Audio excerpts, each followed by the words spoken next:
How we doing, everybody, and welcome to Wisconsin Sports on the Go with Trage. I'm your host, Trage, today joined by Austin and Rogan. On this, it's been a little snowy around the great state of Wisconsin. Some places more than other. We've been lucky in the middle of the state. Haven't you look at Lambeau, there's sledding down the hill outside Lambeau Field right now. So a lot of snow over there. First off, Austin, how we doing today?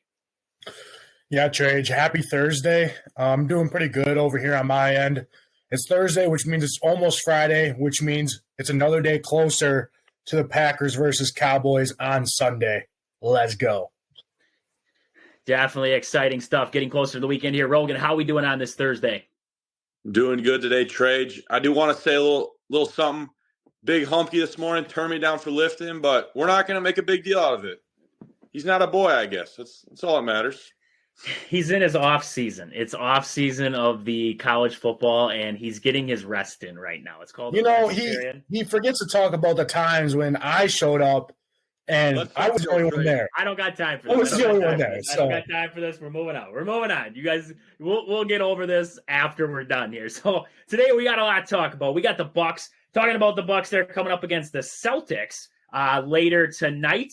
And then looking at the Badger basketball team, they were in action against Ohio State last night. We have Wisconsin women's. They were in action against Northwestern.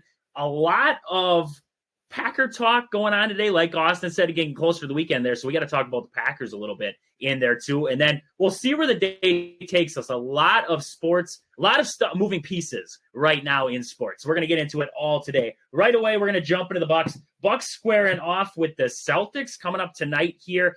That is going to be, I would like to say, a good matchup, but the way the Bucs have been trending as of late compared to the Celtics, it's going to be an interesting matchup what the Bucs can put up in this one. That'll be from the Pfizer. At least they got the home cooking coming back there for the Bucs. Bucs coming in this one 25-12 compared to the Celtics 29-8. Looks like Kristaps Porzingis will be out for this one. Cameron Payne will be a game time decision. Austin, what are we seeing for the main stats that the guys to watch out for here from the Celtics? Yeah, looking at the stats for the Celtics, they're led by Jason Tatum in points and rebounds. Jason Tatum averaging 27.5 points per game and 8.7 rebounds per game. And then also Jaylen Brown's there too with 23.2 points per game as well. Having Kristaps Porzingis out, that helps us a little bit. I mean, he averages 19.8 points per game along with 7 rebounds. But they still got Derek White on their team, 16 points per game.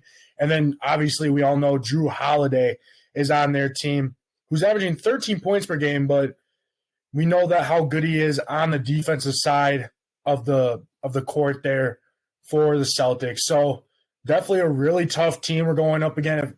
If Kristaps Porzingis was playing, all 5 of their starters would be in double figures, which a lot of teams I feel like you don't really see.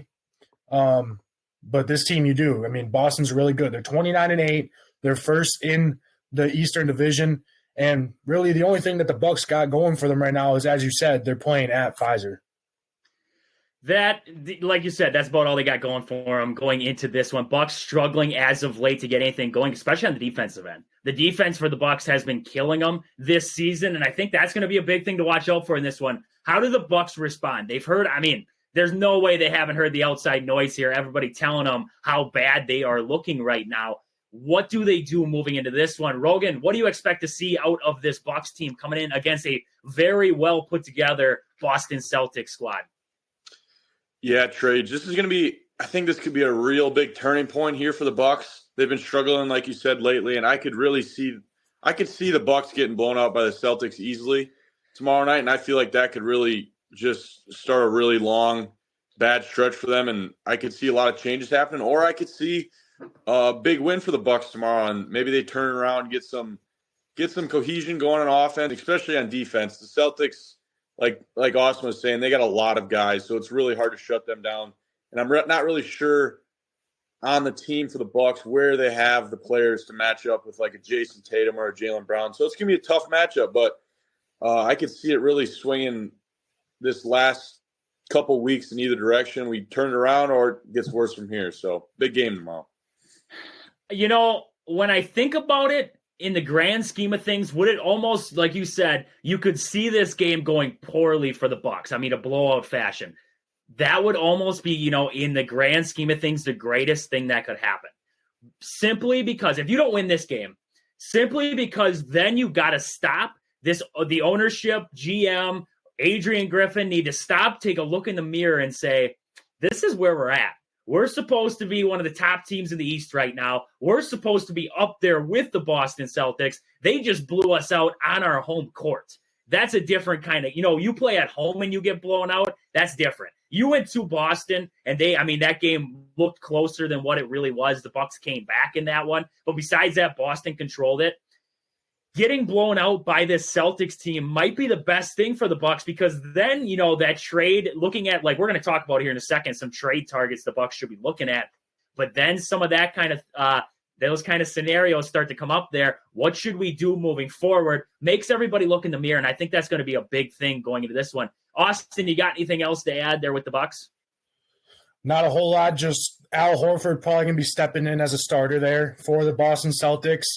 And Sam Hauser also on their team. He's from Stevens Point area over there. So pretty sure he went to Marquette, and then he transferred to Virginia, but now he's on the Boston Celtics. So just an area player that's on the Celtics that you could point out a little bit. Definitely, yeah. I mean, Horford, whether he's coming off the bench or in the starting rotation, he's definitely a threat there to the Bucks.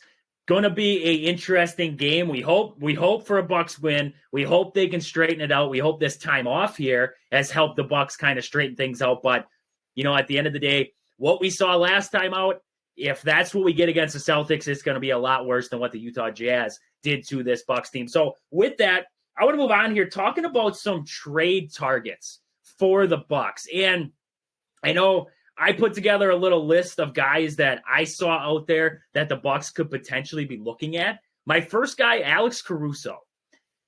Don't know if the Bulls would move Alex Caruso, but if you get Alex Caruso over to the Bucks here, you are adding a offensive threat and a defensive help. A lot of help there on the defensive end. You can pair him up there with Damian Lillard at times if you want. You can have him replace Damian Lillard at times and be able to facilitate that basketball for you and score it at times. I just don't know what the Bulls would be looking for in a situation with a trade there with the Bucks. Austin, you got any trade targets the Bucks should be looking at right now?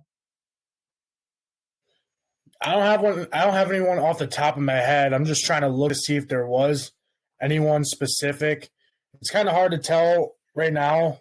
I'm just looking on a website. It says Delon Wright and also Tyus Jones could be two possible people that you could look to see if they wanted to get.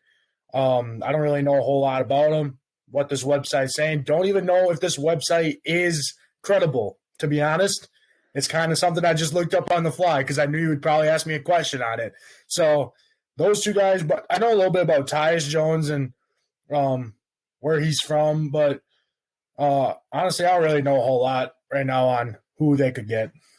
I think, I actually like the Tyus Jones. I know you're a non-credible website that you're looking at right now. I kind of like the Tyus Jones move. I think he adds a different kind of dynamic to that backcourt for this Bucks team. He could help guard a guy. If you got into a series against 76ers, he could help with Tyrese Maxey. I don't think he's got the size and the, you know, that kind of height to be able to work against like the Boston Celtics, just because the Celtics are a little bit bigger of a team and you're going to have Damian Lillard matched up there on Drew Holiday. So having a guy like Tyus Jones out there in that two spot, that's not going to help out on the defense there, especially going up against bigger lineups. So I can see Tyus Jones for the help against certain guys, but I just think if you're really looking and gunning for the Celtics, I don't know if Tyus Jones is going to be the big ad there. Rogan, any guys you're kind of keying in on as a trade target for the Bucks right now? Yeah, Trage. I saw another man, Dorian Finney-Smith I believe he's playing for the Mavs right now. He's a really good wing defender. And the Bucks, today's NBA is all about building to beat certain teams. And I think the Bucks really need to focus on beating the Celtics. And the Celtics have really elite wings. So Dorian Finney-Smith is a really good wing defender. He's long, and he's a pretty good three-point shooter. So, and like you were saying, Alex Caruso is honestly on the top of my list. The guards, the Bucks need help guarding guards, especially in the East. There's a lot of very talented guards, and we have no one on the Bucks that can really defend that guard position. But it's just going to be what Chicago wants in return and what the Bucks are willing to give up. So, yeah, and I'm looking at one more guy, Davion Mitchell. I can't remember how to say his name. He's out of Baylor. And watching him at Baylor, I mean, man, was he a heck of a defender. I remember watching him play against the Badgers there, and he can hound the ball. He's not really going to add to the offense, but I don't like Rogan, you were saying yesterday, the offense isn't a problem for the Bucks. They can find scoring. Davion Mitchell would add on that defensive end where you can put him 94 feet away from the basket, and he's going to hound the ball in the backcourt, and he's going to make it, I mean, better terms, a living hell for whatever point guard goes out there and tries to get the ball down the floor. I don't care who you are, whether you're Steph Curry, Kyrie Irving, or if you're some subpar point guard, bringing it down on him is going to be tough. And right now with the Sacramento Kings, he's averaging about 13 minutes a game. His minutes went down drastically simply because he's not an offensive threat, but the Bucks don't need an offensive threat. We need defense. And that's where I think adding him would be huge for this Bucks team. Anybody else got any other trade targets to look out for there for the Bucks right now? Nothing across the board? Maybe I saw another thing, Justin Holiday. I'm pretty sure that's Drew Holiday's brother. I see right now he's only really playing for like $2 million, so we wouldn't really have to give up a whole lot for him. And if he plays anything like his brother, he's a pretty good defender, so that would be pretty huge for the Bucks to get him. And like you were saying with Davion Mitchell, we don't really need a scorer. I mean, you look at what Drew Holiday brought to the table for us. Did he score a whole lot? Not really. He did sometimes when he had to, but for the most part, it was Giannis and Middleton doing all the scoring. So if we got Davion Mitchell there just to play defense, I mean, that would be huge for us, that we could put on one of the opposing team's really good guards or something. Yeah, I got to agree with that one there. And I like the Justin Holiday move there from the Denver Nuggets. I think that could potentially add another piece to his Bucks team. So definitely some, and the big thing is all the guys we named off, the guard positions. Looking at guard positions there on the defense, because that's where the Bucks struggle right now, perimeter defense. It's not so much on the inside. Brook Lopez, Giannis, Portis, whoever's in there, they got the inside lockdown. It's out there on the perimeter. You got to pair somebody decent defensively there with Damian Lillard. Otherwise, you have two terrible defenders in the backcourt, and teams are just feasting off of what the Bucks are doing right now. So with that, I mean, that's about all we got for the Bucks right now. Hoping for a Bucks win tonight against the Celtics, or at least some improvement there going up against the Boston Celtics at home. But with that, I want to talk about Game Day Supply in Onalaska. Right now, they're running a big sale. True Hockey City Flight hoodies are 25% off, only $60. Blowout prices on True Catalyst and Hazardous hockey sticks. Also in exciting news, now available Speed Tech Fleece. All kinds of hoodies, corporate wear, zip-ups, warm-ups, anything that you can get. And they do embroidering down there too. Also custom jerseys. They do custom jerseys for a lot of local teams down there in the lacrosse area, but looking to spread. And they will spread there. They do an awesome job. Check them out on Facebook, Game Day Supply, or at their website at gamedaysupply.net, or stop in and see them down there in Onalaska at their location. But with that, I want to move on here, talking about the Packers. And a lot of stuff been going on as of late. We've been talking about the Packers nonstop. And looking at this upcoming game with the Cowboys, I really wanted to get into this game against the Cowboys and what this Packers team would have to do on the defensive side of the ball to slow down the Cowboys here in this one. So big thing for me going into this one, good communication. This Packers team, we've heard it all season long here. The communication has been terrible. It got to the point where Matt LaFleur has actually stepped in and he's helping on the defensive side of the ball now. And I think that's helped. Over the last couple games, a lot of people took away from what this defense has done because it was the Vikings and it was the Bears. And I get that. But if you really look at it as a whole, the Bears aren't a bad rushing team. They have a pretty good rushing attack if you look at the Chicago Bears. And getting to that rushing attack, slowing them down, I thought that was massive. That has come from a lot of good communication that's been spreading throughout this Packers team. So jumping to Rogan right away, looking at the defense for Green Bay, anything you're keying in on that they have to do well or right in this game against the Cowboys to slow down that attack that they will have? Yeah, so obviously the Cowboys run that West Coast offense. So if anyone doesn't know what that is, that's West Coast is get the ball really fast, and it's a lot of like short routes and stuff like that. Pass game sets up the run game. So it's very important for the Packers, which this is something they don't like to do. You have to get Dak Prescott off his first read. If you can get him off his first read, that's when you start getting those picks. But Prescott is the fastest quarterback in the league passing wise. He gets the ball out of his hands really fast. So I want to see these cornerbacks get up and disrupt the routes of the wide receivers so that Prescott can't just throw it to the first read and he has to look at a defense. Because once you get him doing that, that's when you start seeing some of these picks. But again, that's not something the Packers like to do. They like to play off on the wide receivers, which with that West Coast offense, quick passing game, that could spell trouble quick. Yeah, definitely. And, like you're talking there, I'm thinking man-to-man coverage. You have to trust CeeDee Lamb's their best, right? Jair's our best. You have to be able to go man-to-man, Jair versus CD, and trust that Jair Alexander can get it done for you. I think that's going to be a big thing in this one. The zone defenses for Green Bay haven't worked this year. And like you're talking there, with these short routes, if we go to zone, I can only imagine the holes that they will find in Green Bay's defense. Look at what the Buccaneers did to the Packers early on this year. That was, short. They went, all over the field. It was short. It was long. It didn't matter. But the Packers weren't within 5 yards of receivers at times, and everything was wide open. Going into this one, man-to-man defense is going to be big. I think the Packers have to go to a man coverage and stick man coverage. I don't think they can afford to flip into a zone coverage in this one. If you do, maybe periodically, but I just don't think you can go complete zone coverage like they've had a tendency to do in the past. Austin, some keys for you looking at this defense going up against a very stellar Cowboys offense, especially at home. This Cowboys team is phenomenal at home. I haven't lost at home this year. What do the Packers have to do to disrupt that offense? Yeah, I think the Packers have played best when they are able, especially their defense, when they have been able to get pressure on the quarterback. That's the biggest thing that our D line is probably going to have to do. Now, a lot of it happens when the Packers are in man coverage, not so much when it's a zone. It seems like the opponents are able to get the ball out a lot more quicker, and it doesn't allow our D linemen to get to the quarterback. But we saw last week and the week before that against the Vikings how able or how good our D line actually is when you give them just a little bit of time to get to the quarterback. And I think that's going to be huge. I know Cowboys have a really good O-line, and Dak Prescott's only been sacked a total of 39 times, which, we've seen other teams gotten sacked a lot more times than the Cowboys. And like Rogan was saying, they get the ball out very quick, so you might not see a whole lot of sacks. But last week, the Packers were able to get sacks.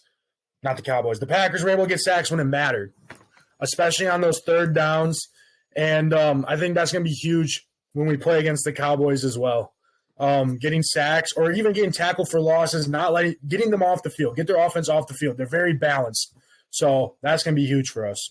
Kind of had a mental breakdown right there in the middle of when I was talking. I don't know what was going on, but brain farts happen. So yeah, and like you're talking there, getting pressure, getting tackles for loss, getting into the backfield, that's going to be huge. I can't express, how well this defensive line for Green Bay has grown throughout this year. The play of Kenny Clark, TJ Slayton, Devontae Wyatt, you have guys in there like Lucas Van Ness has been playing well when he gets in there. Carl Brooks has come a long way for the Packers this year. Also, just looking at the outside linebackers who get up there on the line, Preston Smith, and then you have guys like Rashawn Gary.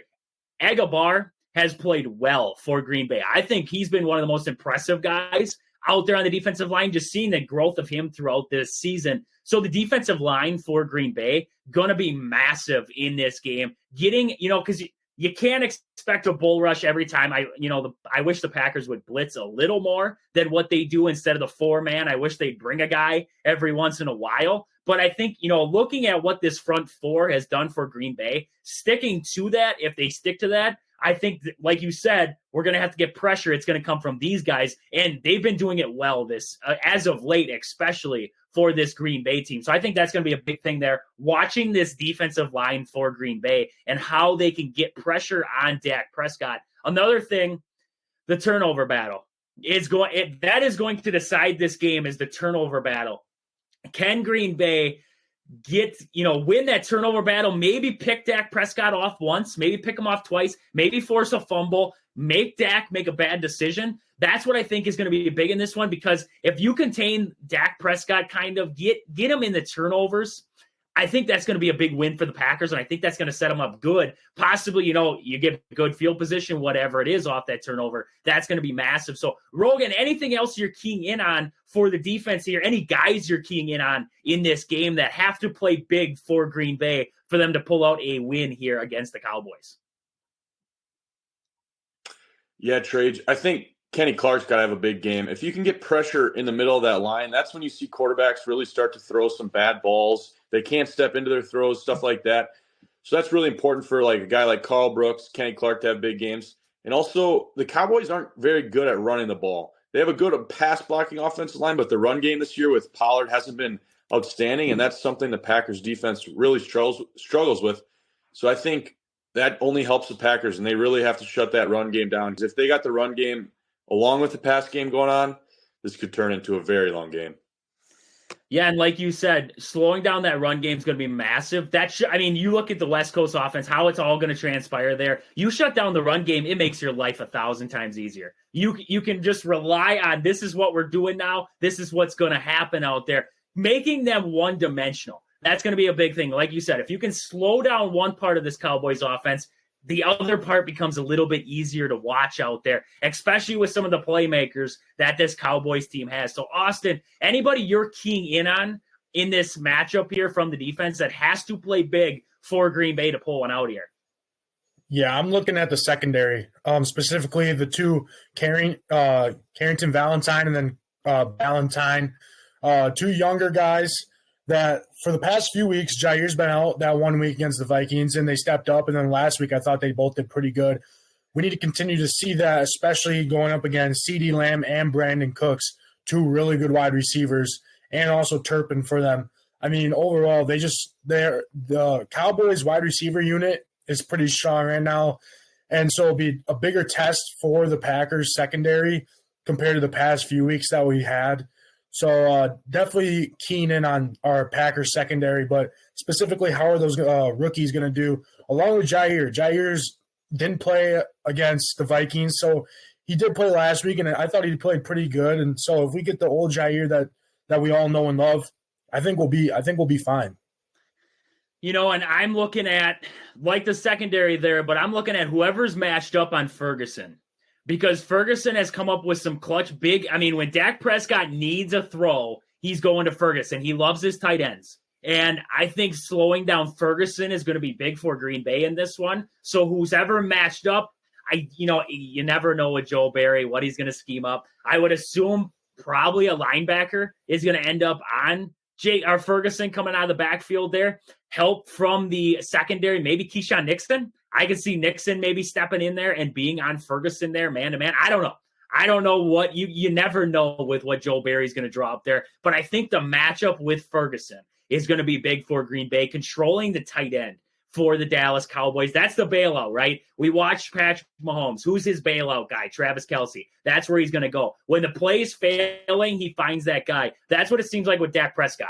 He finds Ferguson when he needs that guy. And I think that's going to be a big thing to watch out for is what do the Packers do against Ferguson in this one? Everybody's talking about CeeDee Lamb, right? That's the guy. CeeDee Lamb's the big name wide receiver for him. But Ferguson is the under-the-radar guy that you have to slow down this Dallas Cowboys team. So, Rogan, anything else for the defense in this one that you're watching out for against this Cowboys offense? No, not really. Just they got to take away that first read. If they allow Prescott to drop back find his guy right away and throw the ball, it's going to be a really long game. They got to take that first read away and make him look somewhere else. That's when Prescott starts to make mistakes. So if they do that, I think they got a pretty good chance. Definitely. A lot of people are writing them off right now. I mean, they're calling blowouts across the board. I mean, the defense for Green Bay hasn't been playing bad as of late. So this is a different test than the Cowboys, especially traveling to Dallas to take them on. But we've seen crazier things happen in the playoffs. We've seen crazier things. So it definitely wouldn't be far-fetched for the Packers to somehow slow down the Cowboys and possibly pull off a win here. So, Austin, anything else you see with the defense right now going up against Dallas to watch out for in this one? Yeah, lastly, just limit explosive plays. Make them earn every single first down, every touchdown, and don't give up a silly little 60-yard touchdown pass to CeeDee Lamb over the top because we had a blown coverage. Like, that would actually just make me cry if we did that. And I can see it happening, honestly, because we've done it multiple times. So, especially in the playoffs. So, if we just limit those explosive plays, I think we'll be just fine. Make them earn it. Our defense have made the Vikings and Chicago Bears earn their touchdowns and first downs the past few weeks there. And so if we see that type of Green Bay defense, I think we have a good chance here, even though it is in Arlington there. Yeah, I completely agree there. So the defense, I mean, if everything goes well, we should be talking about a Packers win, if everything goes well in that game against Dallas. But with that, before we move on, I want to talk about home team Century 21 Gold Key Realty. Call Peggy, Sue, or Anna to find your dream home, or if you're looking to sell, find them on Facebook at Home Team Century 21 Gold Key Realty, or stop in and see them at their location in Marshfield. But with that, I'm going to jump over to Austin here for his fact of the day.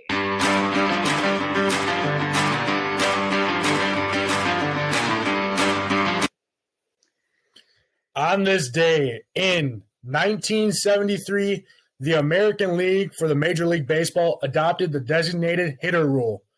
I think this is pretty relevant now because now even the National League adopted the rule not too long ago, so pretty relevant. But only 1973 is when the American League adopted it, and that's where everything kind of originated.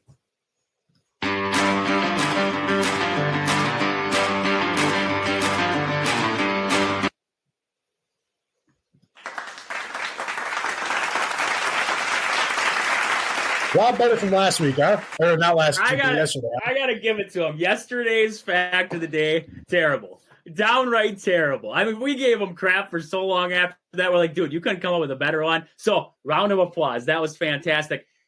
The designated hitter, I actually liked it when it was just the American League. I got to be honest with you.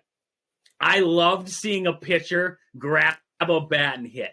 There was nothing better. You think back to the Brewers, 2018, NLCS, Brandon Woodruff goes long ball against Clayton Kershaw.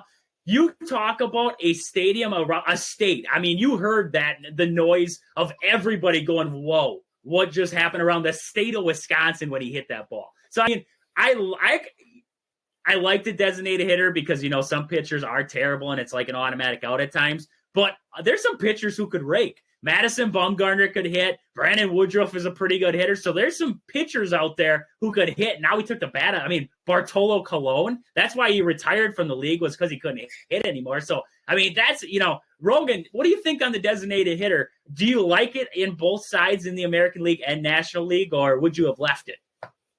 I would have left it. I always thought it was kind of cool that both leagues had their own different thing, and it added some strategy to the game, especially when you're in a batting order and you see the pitcher coming up. The pitchers would try to pitch around the order to get to the pitcher and stuff like that, and I always thought it was a cool little difference between the National League and the American League. And I do got to say, Austin Humke, I am proud of you today. That was one hell of a fact. Good job, man.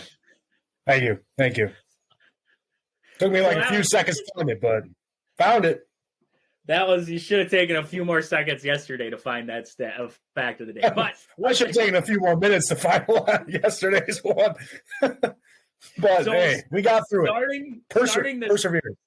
Starting this morning, I want you to start looking at different facts, and I want you to come back with a good one for tomorrow, okay? I want you to start looking now. And by the time we come back, I want to hear a good one out of you. So with that, I want to jump back into the Packers here. I want to talk about the offense. We talked about the defense. I want to talk about the offense for Green Bay going into this one. My big thing with Green Bay's offense right now is looking at the wide receiver room for Green Bay. You look at other teams, say the Cowboys. People key in on CeeDee Lamb, right? And you look at the Eagles, you key in there on A.J. Brown.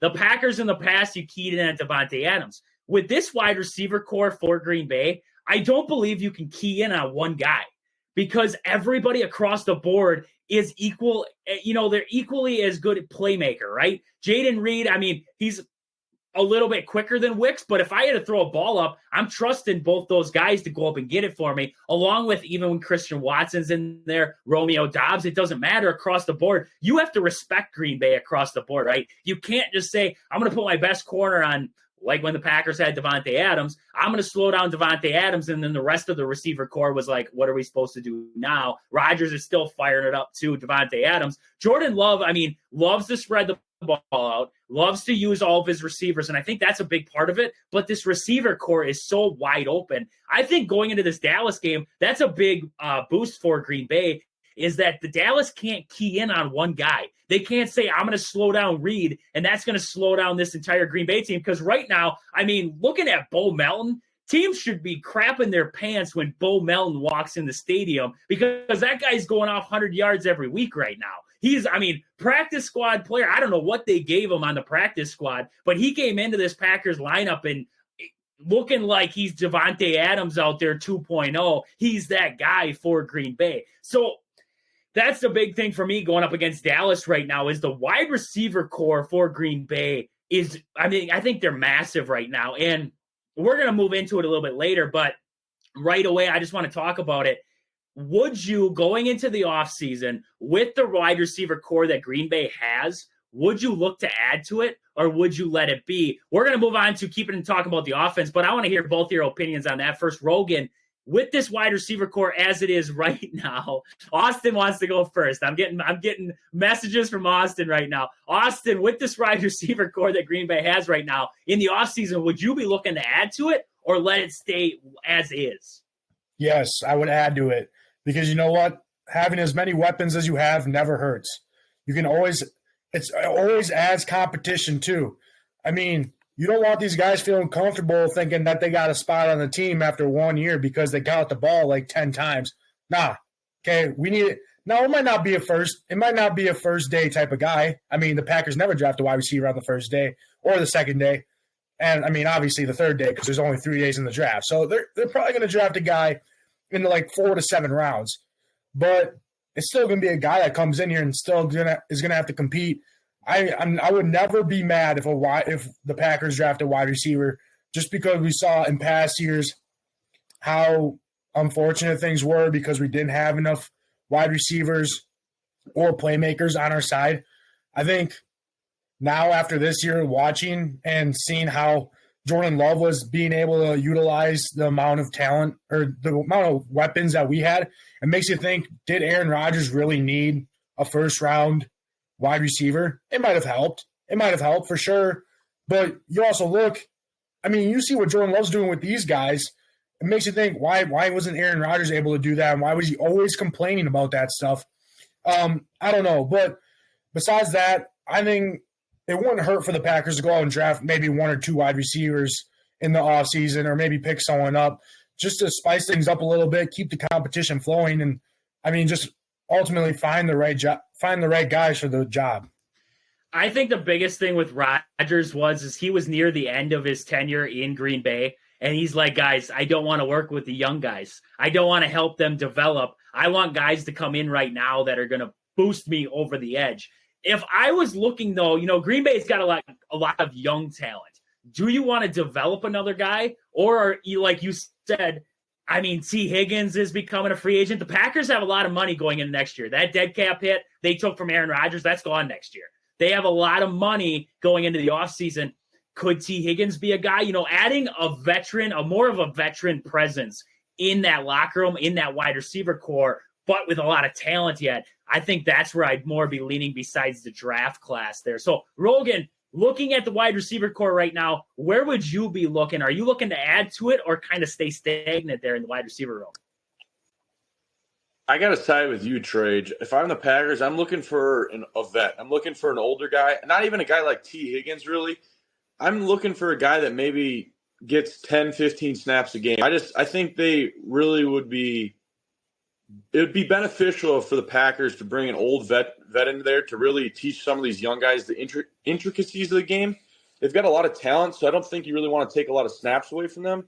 But adding a veteran would help these young guys out quite a bit. I just feel like, they spent the last 2 years developing these guys into what they are now. Adding another one, maybe you wait a draft. Maybe you wait. This draft coming up now, there's a couple good wide receivers in there. Marvin Harrison, very good wide receiver. There's a receiver coming out of North Carolina. I can't remember his name off the top of my head, but very good playmaker. Looking at Washington, they got some very good wide receivers coming in. And then looking at Alabama, I can't remember his name off the top of my head. I'm blanking on names here. LSU has Neighbors. Yep, LSU has got some guys. So, there's some big playmakers coming into this draft, but it's, Packers where they're sitting right now, you have playmakers galore in that room already. Adding that veteran guy, somebody to lead these guys, like you said, give them some of that charisma, right? Build up that charisma in that locker room, kind of the attitude that you want moving forward there with the Green Bay wide receivers. And also, adding a veteran, that won't hurt Jordan Love. That won't hurt him at all. Adding a veteran in there, a been there, done that guy who can help Jordan Love continue his development. A lot of people jumping the gun on Jordan Love right now, saying that he is the next coming of Aaron Rodgers and Brett Favre. He's playing well. I'll give him that. He's playing well right now, but still a lot to prove and a lot to build on right now. He is, a work in progress still. And I think adding a veteran presence in there, Austin's giving me the head shake. The Love Boy is giving me the head shake. Still down. Keep down, Trage. Keep down, Trage. He'll show you. He'll show you one day, Trage. They say haters are motivators, right? I'm just motivating Jordan Love to a Super Bowl right now. I'm not saying that he's playing bad. I think he's playing well as of late. I just think, you got to put a full season together, right? You can't give me one half of a season and I can automatically say this is that guy. I think play calling has, moving off of the wide receiver core, looking at this game against Dallas, the second half of the season, I thought Matt LaFleur let this offense go, right? He let Jordan Love in this offense sling it around. They were playing so conservative in that first half of the season. Moving into the second half of the season, that's what I think led to a lot of Jordan Love's success, was letting him do his thing, letting him ball out, right? Don't, hold back on him playing that conservative football. We're going to go for this little short dump pass, and we're going to try to air it out every once in a while. Now they're doing all three levels. They're spreading the ball out throughout the field right now, letting the playmakers, looking at that play that Reed had against the Bears there, he went for 59 on that play, but the throw was only for 10. He made that play happen with his legs, letting the playmakers for Green Bay do their thing. I think that's been a big thing, is the play calling for Matt LaFleur. Austin, anything else offensively you're looking for in this game against Dallas to kind of, the Packers will need the offense to roll in this one. What are you seeing in this one for the offense that they needs to go right in this one? Yeah, not just the pass game, but we need the run game to continue how it's been the past few weeks. Getting Aaron Jones his carries and getting over 100 yards again would be huge. Making sure our offense stays balanced. And then hopefully A.J. Dillon is back to playing again. I think that would be big for us on those third and short situations, goal line situations. A lot of times we don't even see Aaron Jones in there when it's second and goal from like the 5-yard line. He'll be in there, but they're not giving him the ball. I think A.J. Dillon being in there would be huge for us, and just running the ball in general. We saw how effective it was against the Bears. The Bears were really good for their defensive line, for their run defense, and we were able to exploit them so much. So not just the run game, but our O-line in general. We got to own the trenches against the Cowboys. They got guys like DeMarcus Lawrence, Micah Parsons. They got beasts up there. You can't say they aren't. So definitely going to be a battle, but games are won and lost in the trenches. So that's kind of what I'm looking at the whole game. Slowing down Micah Parsons is definitely going to be a big thing. And I want to touch on that A.J. Dillon thing you had there. I don't want to see him. I really don't. You know what I want to see? I want to see Aaron Jones, and this is how well Aaron Jones has been playing as of late. I don't if Aaron Jones is in there, I want his hands on the football. And, that might be going way out of the board there. But the way he has been playing, you want to win this game against Dallas, you have to control the clock. You can't let Dallas have the ball for too long. If you want to put this game on ice right away, long drives are going to do it for you. Aaron Jones has been playing so well as of late. The offensive line has been playing well as of late. If Aaron Jones isn't in there, throw the ball around. I don't care. But I think Aaron Jones needs a lot of touches in this one.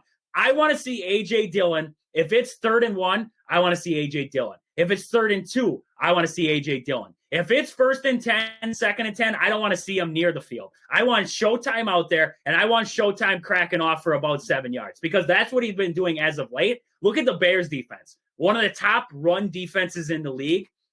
Aaron Jones and this Packers team ran all over him. And that's just how well Aaron Jones and that's a big contribution to what the offensive line has been doing as of late.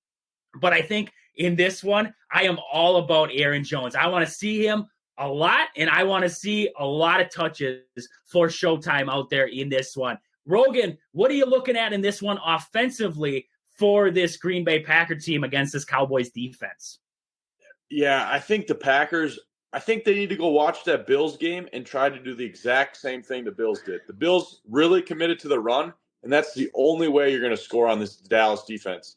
If our game plan going in is to have Jordan Love pass that ball 30 to 35 times, I think we're in trouble because this is by far the best secondary that Love has played all year long. So that worries me a little bit. But this D-line, you can get after them in the run game. And the best way to slow down that pass rush is to get the run game going. So I think it's really important for the Packers to go to the run game early to keep that offense for the Dallas Cowboys off the field as well. And, hey, if A.J. Dillon's healthy, feed the quad father, please. You got to feed Showtime, baby. That's the guy right now. Showtime is playing well, and if he's healthy and he's ready to rock, I want to see that man eat. I am all for A.J. Dillon, but he's a short yardage guy. He's when I need those 2 yards, I'm giving it to Dillon, but if it's 2nd and 7, Aaron Jones is out there for me because he's not only a threat in the run game, but in the pass game. You get him the ball in the open field. I just think it's, with Aaron Jones running the football, the first guy who hits him doesn't make the tackle. That's the big thing. He blows through the line like it's nothing, and he's gone. The secondary for the Cowboys is going to have to come up with some big tackles, as we've seen from like the Bears and the Vikings, because otherwise Showtime's going to run all over him because when he breaks that first level, he's shot out of a cannon coming through there. And I think that's going to be a big thing. Like you said, getting the run game going early because we know Dan Quinn is going to draw blitz after blitz against Jordan Love. He knows Jordan Love's young. He knows he's coming into this game with he's got that little, he's still young, and pressuring him might make mistakes. So Dan Quinn's going to draw pressure. What do the Packers do to respond to that? Austin, you got something for me. What do you got here for the offense going up against this Dallas defense? Yeah, lastly, the Dallas rushing defense is ranked 16th in the league. They give up about 112.4 rushing yards per game, and they've given up 14 rush touchdowns. But the Bears, they're ranked number 1, like we just said, and they only give up 86.4 rush yards per game. And you saw Aaron Jones was able to get 111 or something rushing yards there. Like we kind of just been saying, it's going to be huge for our offense to run the ball against this team. I mean, if they average 112 rushing yards per game, we got to at least be hitting that margin right there, if not more. And, a lot of that has to do with, like we were talking, the offensive line. Going into this year, you look at the offensive line pieces there. Josh Myers, going into this year, we didn't know if he was actually going to play. We thought there was a possibility Zach Tom was going to switch over there and Myers was going to be without a job going into this year. Just the development of what Myers has been able to do, Zach Tom, you have Josh Nijman in there at times. Otherwise, he's been out. But this offensive line for Green Bay has been playing well. And like we said, they got to continue that going into this Dallas game. So anything else you guys got for this offense going up against the Dallas defense, a pretty stout Dallas defense? Nothing across the board. Nope. That's okay. That's okay. We got a lot. We're going to think of things because tomorrow we got the preview show. So we got to save some of it for the preview show tomorrow on here. So with that, we're going to move on here. We got to talk about Pittsville Farm and Home Center in Pittsville. They serve you anything from hydraulic hoses to red roses. Stop in and see them and the awesome crew down there at Pittsville Farm and Home in Pittsville. But with that, we got to move on here. The Badgers got a big win over Ohio State, a road win over Ohio State there last night. 71-60 was the final there. Badgers, winners of 11 of their last 12 games. That only loss coming to Arizona there. Big games all the way around there, and we're going to jump into it here. Austin, what did we see for some of the key stats in this one for Wisconsin and Ohio State? Some of the key players. Yeah, key players for Wisconsin. Max Klesmit. He had 18 points in this one. A couple of huge threes at the end there to kind of split the gap. It was a pretty close game towards the end, but he hit 2 huge threes, and then after that, Ohio State had to foul, and we hit some free throws there. Also, A.J. Storr with 17 points there, and Tyler Wall 11. Tyler Wall had 11 points, 5 rebounds. Stephen Crow, he didn't have a huge game. He only had 5 points, 6 rebounds, but he was also battling an injury that he got a knee injury that he got in practice. So he was out there with a wrap around his knee, but, I mean, still gave 100% effort, and it showed. I mean, he was still able to contribute in the game, had 2 blocks. And then off the bench, Nolan Winters, subbing in there for Stephen Crow. He had 7 points there. He went 1 for 3 3-pointers. I know his 3-point percentage isn't the greatest, so him hitting that was huge for the Badgers. And then he also had 2 other field goals there. But off the bench, I thought he played pretty well. And then for Ohio State, their biggest guy, Jamison Battle, I mean, he was killing us from the 3-point line, especially in the first half. He went 4 for 5 from 3-pointers, and I'm pretty sure those were all in the first half there. He had 18 points, 8 rebounds. Also for the Buckeyes, Thornton, 13 points there for him. It's kind of the 2 guys that we talked about yesterday that we were going to have to key in to guard those 2 guys, and I mean, those are the guys that showed up and played. Some other guys, they played their parts. Okpara, he had 7 points and 7 rebounds, also 3 blocks for him. So he was kind of there. He was limiting shots in the paint that we've seen the Badgers be able to make sometimes, and he was blocking them. But overall, I mean, I thought the Badgers played pretty good. They were able to persevere being down for most of the first half, and then they were able to come back, lead at the end of the first half, then end up taking it and winning by 11 points here. You know, the biggest thing looking at this one, like you were talking there, the 2 main guys for Ohio State, and it's been like that all season, Jamison Battle and Bruce Thornton. The second half for Jamison Battle and Bruce Thornton, 6 points combined. That's the big thing for me. The defensive pressure was turned up in that second half. Whatever adjustments, people like to talk a lot of crap about Greg Gard. Whatever adjustments he made in that locker room at halftime on Jamison Battle, on Bruce Thornton, 2 points for Thornton, one of the top scorers, one of the better point guards in the Big Ten, and you shut him down to 2 points in that entire second half. That was massive. And Jamison Battle, like you said, he was hitting. I mean, you couldn't do anything about some of those threes he was hitting the first half. He was stepping back. He was all over the place. Nothing you could do about that at times. But in the second half, they turned up the pressure against him. I thought that was big in this one. Looking at this game as a whole, the thing that worries me with Wisconsin, Nolan Winter came in and he played okay. He played fine. But the big thing that I worry with Nolan Winter coming in there was his size. The size, and I'm not talking about height. I'm talking his build. When he came in for Stephen Crow, Zed Key and Alpora were able to push him around a little bit. They were able to get what they wanted in the paint there against Nolan Winter in this one. I think that's something to look at for Wisconsin is we got to see some build out of, and he's a freshman. You're going to have that with freshmen. Stephen Crow came in. He was a lot smaller than what he is now. He was, looking like a twig coming into Madison there. And he's developed a lot. He's put on, I think it was at least 30 pounds since coming into Madison. So the massive growth seen out of him. We're going to see that out of Nolan Winter. My only worry is that right now he's your big man. He is your replacement big man for Steven Crowl, and he doesn't have the size to bang around in there with some of the big guys. Looking like if you imagine Purdue coming to playing Wisconsin, Purdue against Wisconsin, Zach Edey against Nolan Winter. You thought that Zed Key and Okporo were banging around with Nolan Winter. Zach Edey's going to bang around in there. And I think that's going to be big because with Zach Edey, Steven Crowl, if he gets into foul trouble, we're going to have to go to Nolan Winter.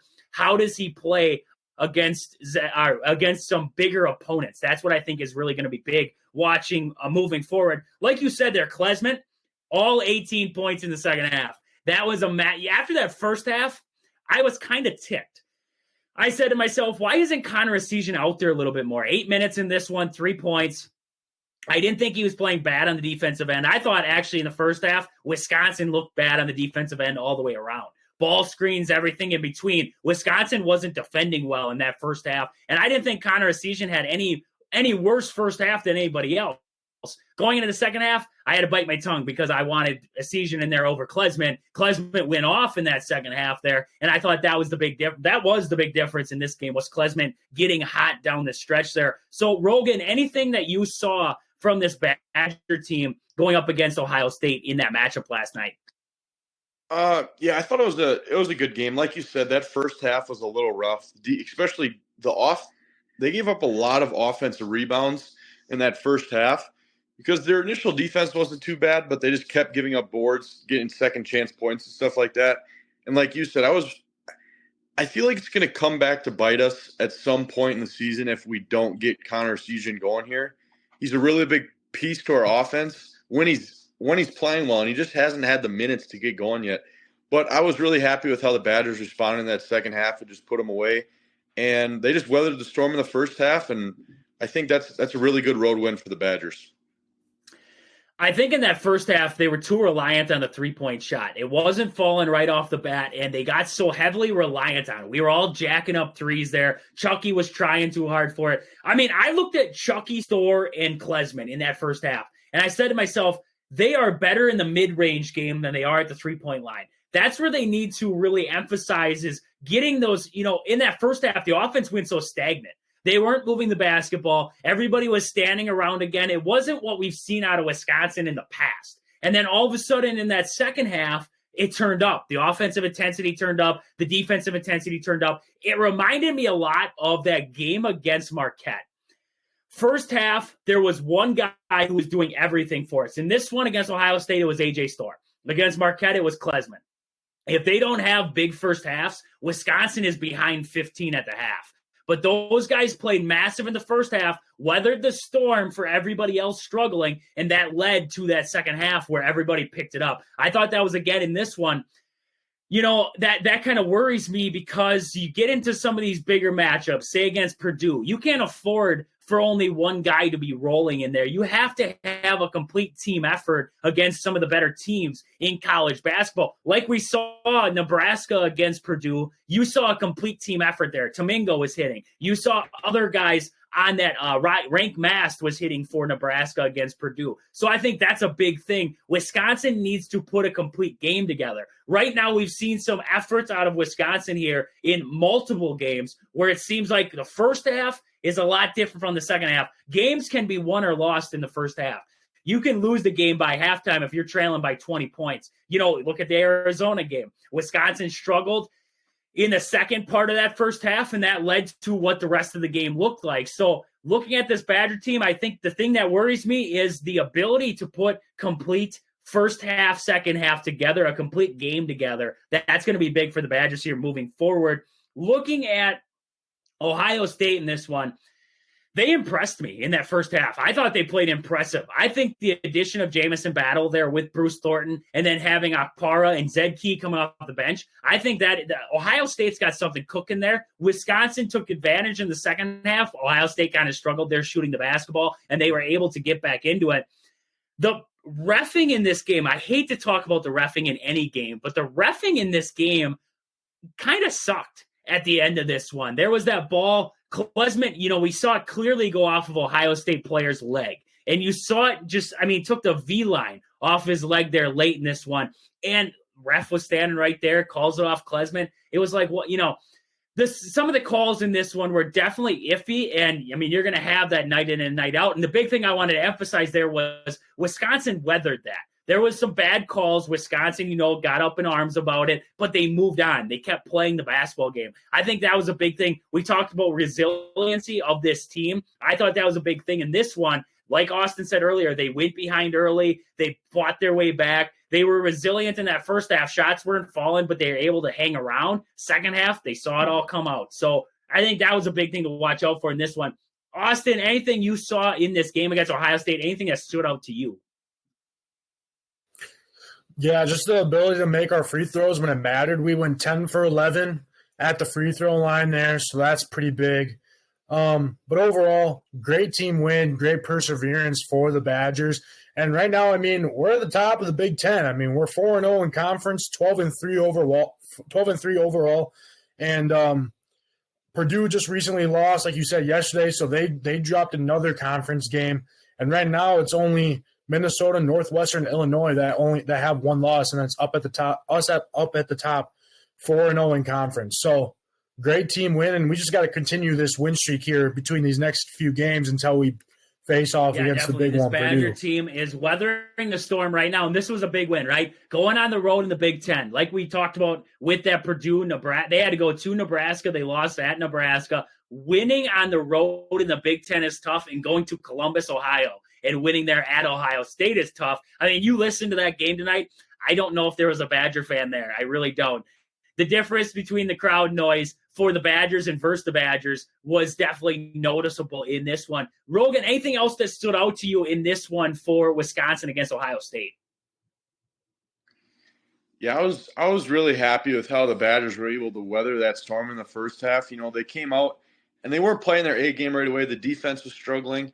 But every time Ohio State scored, the Badgers were able to come back down and answer themselves. So I think that's going to be really valuable when you start playing some of these good teams. And I was happy to see that tonight from the Badgers. I think that's going to be the big thing, is getting that defense right. Like we were talking, a lot of pick and roll problems with the Badgers. They got into a lot of bad matchups, especially against Jamison Battle in this one. Seeing a lot of Chucky Hepburn up against Jamison Battle. Got to work on it, got to get through that. I think going out next time, they'll have a better scheme of how to play this Ohio State team. Ohio State's going to have a better scheme how to play Wisconsin. So right now, Wisconsin hot as of late, and that's what we love to see out of this Badger team. But with that, I just want to talk about this. Wisconsin women took on Northwestern last night, and they they lost that one 74-69. Struggle from the Badgers there in that third quarter. They were leading at the half, 38-35, and then that third quarter spelled trouble for the Badgers there. Weren't able to keep pace with Northwestern, outscored by 6 there. That was the difference in this one. So, Austin, any key stats you saw from that one? Yeah, Williams, she had 16 for the Badgers, and Porter added 14. But off the bench, it was Grady with 15 points off the bench there. She went 3 for 6 from the three-point line. So a little bit of promise there from her. But overall, the Badgers just weren't able to hang on from the second half there. Like you said, not so good third quarter. It was each team scored 17 points in the fourth, though. So they had their chances there, but the third quarter is kind of, like you said, was what killed them there at the end. Out-rebounded, couple more turnovers there for the Badgers. And, I mean, you look at this game, they outshot them from the field 41-39% there. But from the three-point line, Northwestern hit on 46% compared to Wisconsin's 28% in that one. So Badgers lose to Northwestern 74-69. They will face off with Michigan coming up on Saturday. We'll get the preview into that one coming up tomorrow. But with that, I want to talk about – I got our new segment, our sports story of the day. First off, starting with Austin, what do you got for me for your story of the day? Yeah, my story of the day, yesterday, Nick Saban retired from college football. Kind of a sad moment, honestly. I mean, he's pretty historic. He's been coaching for seems like forever now, not only in the college football for Alabama and LSU, but also little short stint in the NFL there, but I mean everyone knows him as the Alabama football head coach. He won a national championship at LSU. And overall, I mean, he's won 7 national championships, 11 SEC conference championships. And overall, his head career coaching record is 292, 71, and 1. So pretty dominant. And we're seeing not a lot of Alabama recruits, but we've already seen one 5-star recruit decommit from Alabama because of Nick Saban retiring. So I wouldn't be surprised if we see a little bit more recruits start to kind of decommit from Alabama because of this decision by Nick Saban. But I'm pretty sure Nick Saban's going to leave Alabama in good hands to somebody. You know, with Nick Saban stepping away, it kind of, my first initial reaction was interesting. What the heck is going on? Nick Saban walking away now. And then I really thought about it, and I said the college game has changed, right? These older coaches in college, the game is harder now for coaches. You're constantly dealing with all this transfer stuff going on. You're constantly dealing with paying players, getting the right paychecks for everybody, So the college game, the landscape of college football, college basketball, doesn't matter where you are, has changed. We watched Coach K step away from Duke. We watched Nick Saban now step away at Alabama. I think we're going to see looking at Michigan State, Tom Izzo talked about how he doesn't like what's going on in the college football world, college whatever world right now. I got to agree with them. I mean, the game is harder now for a coach in college than what it has been in the past. Nowadays, you got to deal with transfers. These teams going into the college football playoff, they had guys in the transfer portal already. You're dealing with having to try and recruit in the transfer portal. You're dealing with all that crap on top of trying to play a football season. Right now, the landscape of college football is messed up, and that's on the NCAA because they're allowing guys we're transferring out before the season's over. You have to have better dates where guys can enter the transfer portal after the season's done. You can't talk to anybody else during the season. I mean, we look at college basketball last year. Florida Atlantic came out in the Final Four, and they said, we have guys getting phone calls from other colleges before the season's even done. That you can't have that outside noise there. So, I mean, watching Nick Saban walk away, it really has me thinking this has to do with the change of the college landscape and what the problems are from the NCAA and the things they need to fix moving forward. Austin, what do you got? I think a lot of it, Nick Saban, is NIL. I think that's a big part where he kind of decided that the game is changing and it's time for him to kind of step away from it. Like you said, people are getting harder to recruit, and a lot of stuff is starting to deal with money. I mean, when Nick Saban was coaching football, it's you come to our program because of the prestige and how many national championships we won. Now a lot of kids are going to programs because of the money. And I think that's one of the bigger reasons why Nick Saban decided to step away from college football. And like I said, it's sad to see, but I mean, he's also 72 years old or something. He's up there in age also. So it's probably one of those times where he just wants to settle down with his wife, Miss Terry, and call it coaching a career. And I look at it and I say, at the end of the day, what are you building guys for anymore, right? Like Tom Izzo had to say when this all started. You bring guys in and they get upset with you, right? The coaches, I'm not playing you this game because you acted out. So I'm going to jump in the transfer portal now. I don't care. I'm going to jump in the transfer portal. What are you teaching guys by that? That has a lot to do with outside of sports, but you built like you're taught at a young age, right? You're taught character while playing sports. And if you allow guys to be able to, when somebody gives them a little push, they just say, I don't want none of that. I'm gonna get out of here. I'm gonna tuck my tail between my legs and I'm gonna run. I'm gonna run for the door now. You're not teaching guys anything. And then you watch what they develop into when they get into the NFL, when they get into the NBA, or wherever they go after that. I mean, you're not teaching guys anything by allowing them to just basically walk all over the university at such a young age. So I mean, right now, I don't like where the NCAA is at. I get the name, image, and likeness kind of thing. I get that deal. Guys should be able to make money. If the NCAA is selling their name, they should be able to make money off of that. But like Angel Reese said, after this last college basketball season was done, why would I go to the WNBA where I'm going to make less money than I'm making now at LSU? It's a money game now. I loved college sports because it was about the sport. It was about getting to the next level. Then you go and get your paycheck. I get that. That was what the big thing was. Guys sitting out of bowl games because they want to get that big paycheck. They don't want to have that one last bad game before they go and get that paycheck. I get that. I understand that. But right now, college sports is about money, and that I just don't like that. That's semi-pro. That is semi-pro sports at that point. That is not college sports. And I'm just not a fan of where this NCAA landscape is at right now. Rogan, what do you think about college sports in general and the Nick Saban right now with Nick Saban? What's going on with him? Yeah, I think it's really sad because, like you guys were saying, I think if college football was like how it was 10 years ago, I think Saban coaches for another 2 or 3 years.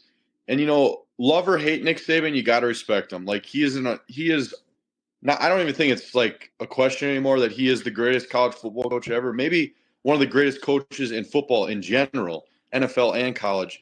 And it really sucks to see a guy of his caliber and character leave because of – I definitely think it's because of the NIL transfer portal. Like, that's not the college football he grew up loving and coaching. And it's just sad, and I hope that sends a message to this NCAA that they need to make changes with the transfer portal and NIL restrictions and stuff like that because it's really starting to get out of hand. And you're starting to lose coaches like Coach K and Nick Saban, which – like I said, love them or hate them, they made the sport what it is.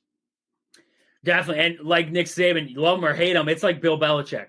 I mean, you look at what he's done with the Patriots there, it's exactly like him. And my favorite was, I can't remember, I was talking to my uncle the other day, and he was listening to a sports show, and they were talking about Bill Belichick going to Carolina. And they said, well, Bryce Young doesn't want to work or play for a guy like Bill Belichick. He's like, he's not going to want to play for him the way that he coaches teams.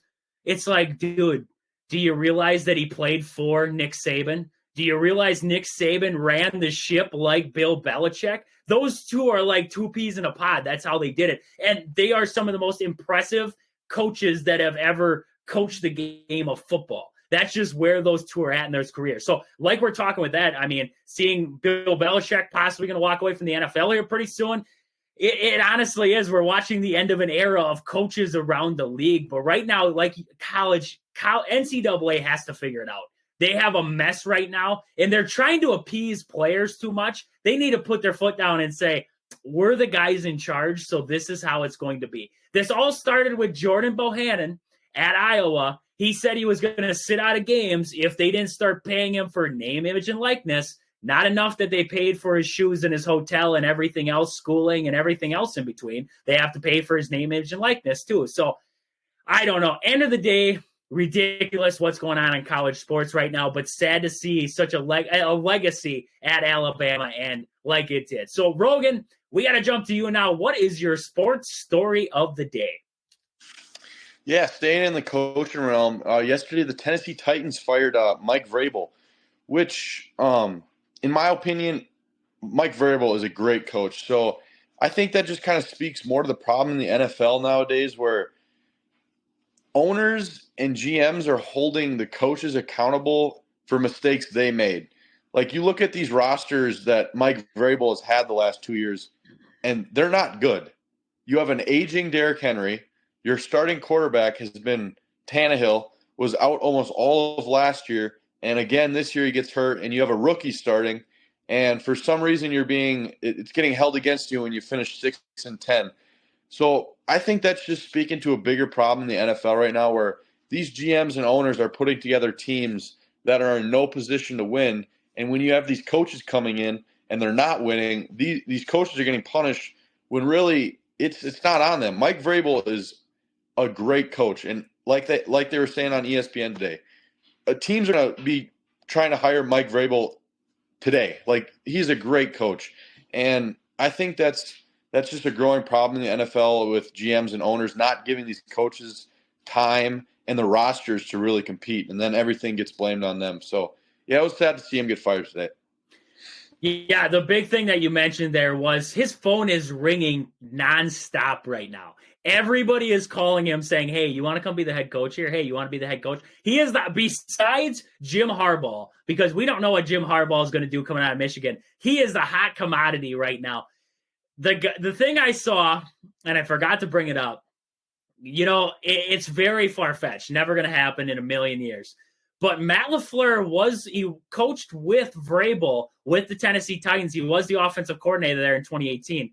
Could we see Matt LaFleur calling up Vrabel and saying, hey, we have a defensive coordinator spot opening up here in Green Bay. How much is it going to cost to get you to come up here, join? He would be taking a demotion. He'd be going down. He wouldn't be the head coach. He'd be dropping down to the defensive coordinator spot.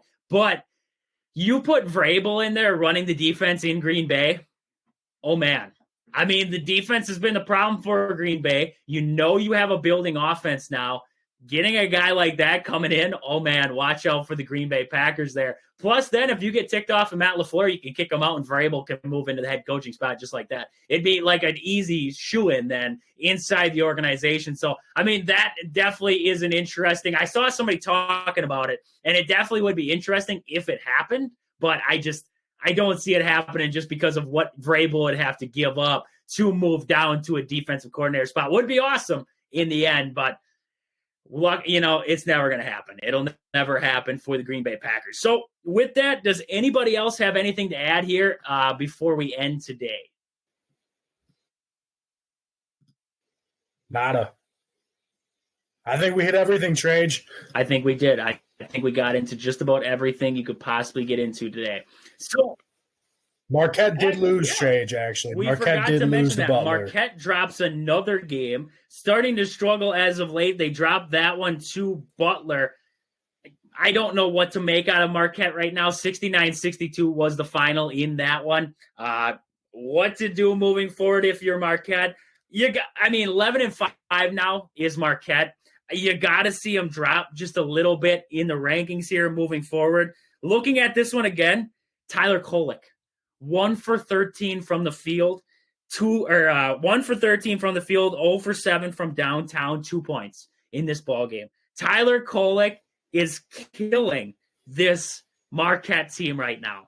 You look at the rest of them there, Cam Jones, 20 points, Mitchell, 10 points, Iguodaro, 12 points. Across the board scoring, Kolek, 2 points. Right now, I don't know what's going on with Tyler Kolek, but nothing is right. Rogan, what do you got? Trey, I just gotta say, I hope we don't have any out-of-state listeners that bet on Tyler Kolek last night, because I did say that he was gonna have a huge game, and 2 points is not good, not good at all. You might have made somebody broke last night. You might have made somebody broke with your predictions for this one. I mean, it's one of those things where how could you have predicted that the way that we just expected at some point Tyler Kolek was going to break out of this slump?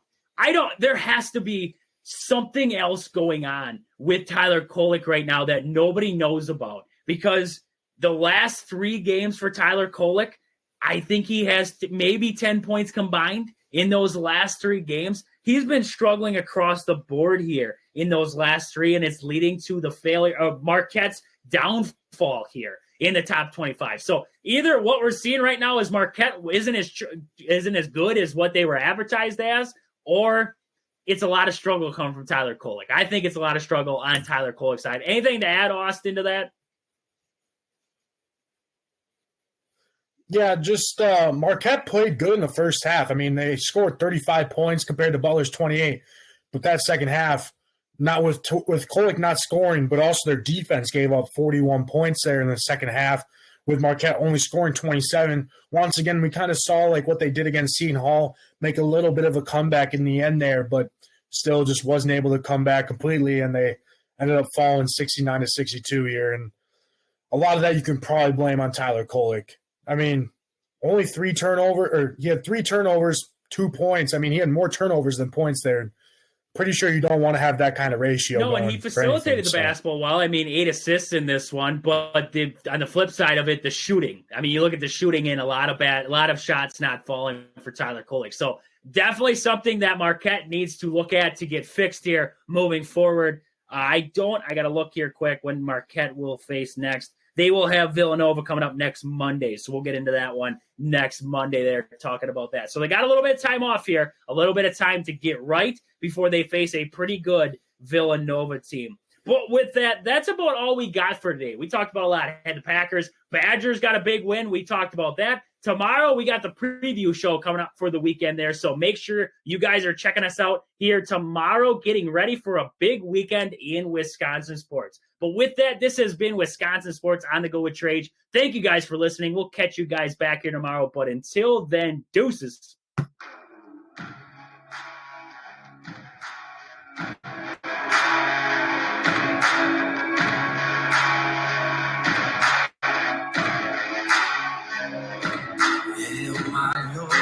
Watch me sway, darkness falls, and we all pray, open for the light of day.